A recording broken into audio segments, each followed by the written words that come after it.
নমস্কার বন্ধু, পিয়ালি কিচেন অ্যাপে তোমাদের সকলকে স্বাগত। আজকের রেসিপি ডিম আলুর চচ্চড়ি। দেখো বন্ধুরা, ডিম আলু চচ্চড়ি করার জন্য আমি যে সমস্ত উপকরণগুলো নিয়েছি সেগুলো আমি রেডি করে নিলাম।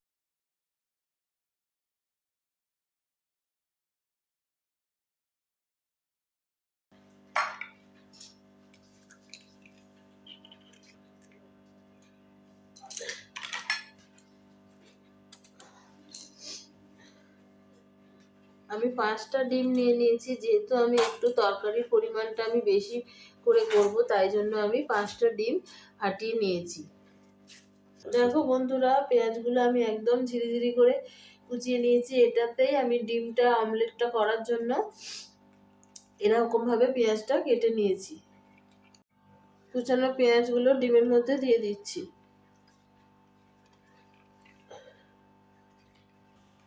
কেটে রাখা লঙ্কাগুলো আমি ডিমের মধ্যে দিয়ে দিলাম।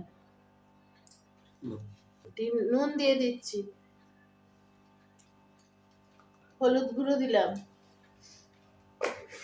এবার সমস্ত উপকরণগুলি আমি একসঙ্গে মেখে নেব।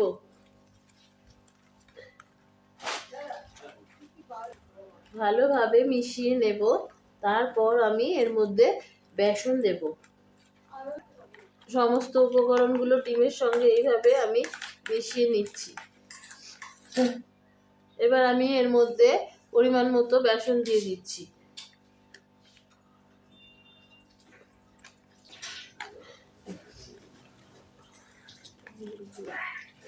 বেসনটা ডিম আর সমস্ত উপকরণের সঙ্গে ভালোভাবে মেখে নেব।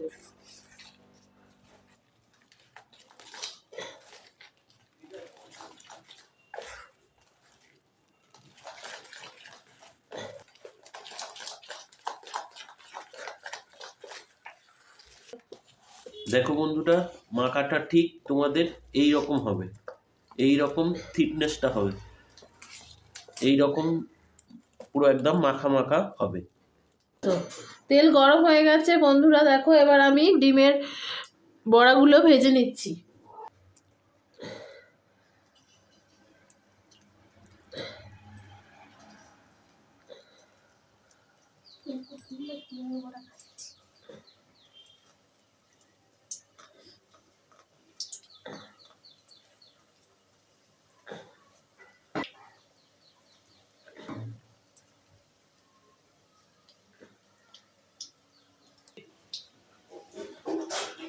দেখো বন্ধুরা, আমার এক পিঠ করে ভাজা হয়ে গেছে।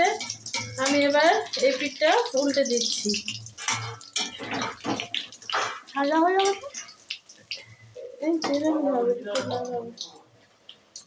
আর এক পিঠ আমি ভেজে নেব। দেখো বন্ধুরা, আমার বড়াগুলো ভাজা হয়ে গেছে, এবার আমি তুলে নিচ্ছি। বন্ধুরা, ডিমের বড়ার রেসিপি তোমরা এই অবস্থায়ও খেতে পারো, দুর্দান্ত লাগে বন্ধুরা। এটা স্ন্যাক্স হিসাবে চা কফি সঙ্গে দুর্দান্ত লাগে, পকোড়া হিসাবে স্ন্যাক্স হিসাবে খুবই খুবই ভালো লাগে বন্ধুরা। তোমরাও বাড়িতে এটা স্ন্যাক্স হিসাবেও খেতে পারো, আর আমরা এর তরকারি করব। দেখো বন্ধু, দেখতে থাকো বন্ধুরা। দেখো, আর যেটুকু ছিল সেগুলো আমরা বড়া আকারে ছেড়ে দিচ্ছি।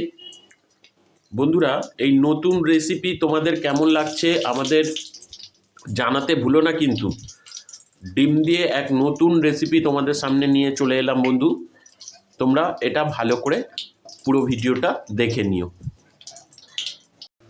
তোমাদের এই ভিডিওগুলো কেমন লাগছে অবশ্যই কমেন্ট করে জানাবে, ঠিক আছে বন্ধুরা? দেখো, সব বড়াগুলো আমার ভাজা হয়ে গেছে, এবার আমি তুলে নিচ্ছি। আমি গোল গোল করে বড়াগুলো করেছি, তোমরা তোমাদের ইচ্ছা অনুযায়ী শেপগুলো বড়া দিতে পারো। আমি গোল গোল করে ছেড়েছি। দেখো হয়ে গেছে, এবার আমি ডিম আলুর চচ্চড়িটা বসিয়ে দেব। বড়া ভাজা হয়ে যাওয়ার পরেই কড়াই যা অবশিষ্ট তেল আছে তার মধ্যেই আমি কালো জিরে ফোড়ন দিয়ে দিচ্ছি।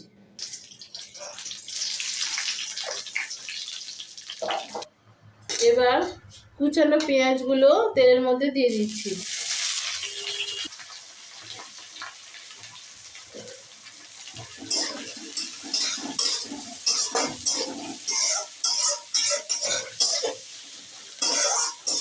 পেঁয়াজটা ভাজা হয়ে গেছে, এবার আমি আদা রসুন বাটাটা দিয়ে দিচ্ছি।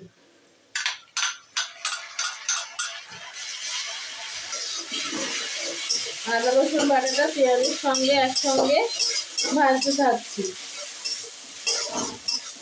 এবার আমি কেটে রাখা কাঁচা লঙ্কাগুলো দিয়ে দিলাম। আদা রসুন পেঁয়াজটা ভাজা হয়ে গেলে এবার আমি কেটে রাখা আলুগুলো দিয়ে দিচ্ছি।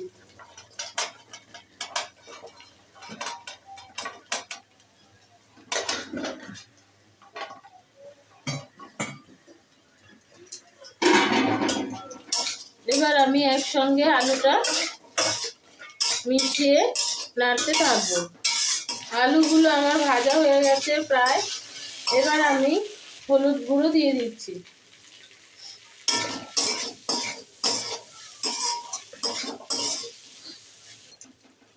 এবার আমি ধনে গুঁড়ো দিয়ে দিলাম।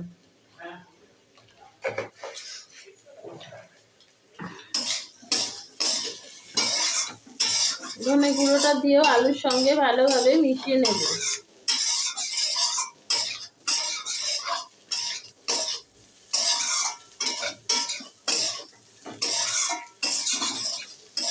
তেলের সাথে আমার আলুটা অর্ধেক সিদ্ধ হয়ে গেছে, আর কিছুটা সিদ্ধ হলেই আমার আলুটা পুরোপুরি সিদ্ধ হয়ে যাবে। এবার আমি নুন দিয়ে দিচ্ছি। নুন, হলুদ, ধনে আলুর সঙ্গে ভালোভাবে মিশিয়ে আমি কিছুক্ষণ নাড়তে থাকছি। সব মশলা ভাজা হয়ে গেছে, এবার আমি জল দিয়ে দেব। জল দিয়ে আলুটা ফুটতে দেব, আর যেটুকুনি আলু সিদ্ধ হতে বাকি আছে সেটা হয়ে গেলে আমার ডিম আলুর চচ্চড়ি একদম তৈরি হয়ে যাবে। এবার আমি আলুটা ফুটলে ভেজে রাখা ডিমের বড়াগুলো দিয়ে দেব। দেখো বন্ধুরা, আমি ঢাকনাটা খুলে এবার দেখছি আলুটা কতদূর হয়েছে। দেখো আলুটা একদম হয়ে গেছে। এবার আমি ভেজে রাখা ডিমের বড়াগুলো ঝোলের মধ্যে দিয়ে দিচ্ছি। বন্ধুরা, এই রেসিপিগুলি তোমাদের কেমন লাগছে আমাদের কমেন্ট করে জানাতে ভুলো না কিন্তু। আর যদি রেসিপিগুলি তোমাদের ভালো লাগে তাহলে আমাদের চ্যানেলটিকে অবশ্যই সাবস্ক্রাইব করে দিও। দেখো আমি বন্ধুরা, একটু বড়াগুলো ফাটি দিচ্ছি যাতে ঝোলের মশলাগুলো বড়ার মধ্যে ঢুকে যায়। নতুন বন্ধুদের কাছে আমাদের চ্যানেলে সবাইকে আমন্ত্রণ রইল। তোমরা এসে আমাদের চ্যানেলের ভিডিওগুলো পুরোপুরি দেখো। আর যদি ভালো লাগে তাহলে আমাদের চ্যানেলটিকে অবশ্যই সাবস্ক্রাইব করে দিও। এবারে বন্ধুরা আমরা এটাকে ফুটতে দিচ্ছি। বন্ধুরা, তোমরা যখন এই বড়াগুলো দেবে না, তরকারিতে যেন একটু ঝোল বেশি থাকে, কেননা এই বড়াগুলো অনেকটাই ঝোল টেনে নেবে, তাই ঝোলটা একটু পরিমাণ বুঝে তোমরা রেখো। বন্ধুরা, আমার ডিম আলুর বড়ার চচ্চড়ি রেডি হয়ে গেছে একদম। আমি একটু ঝোল থাকতে নামিয়ে দিচ্ছি, নাহলে একদম শুকনো হয়ে যাবে, বড়াটা ঝোলটা সব টেনে নেবে। এবার আমি গরম মশলা দিয়ে দিচ্ছি।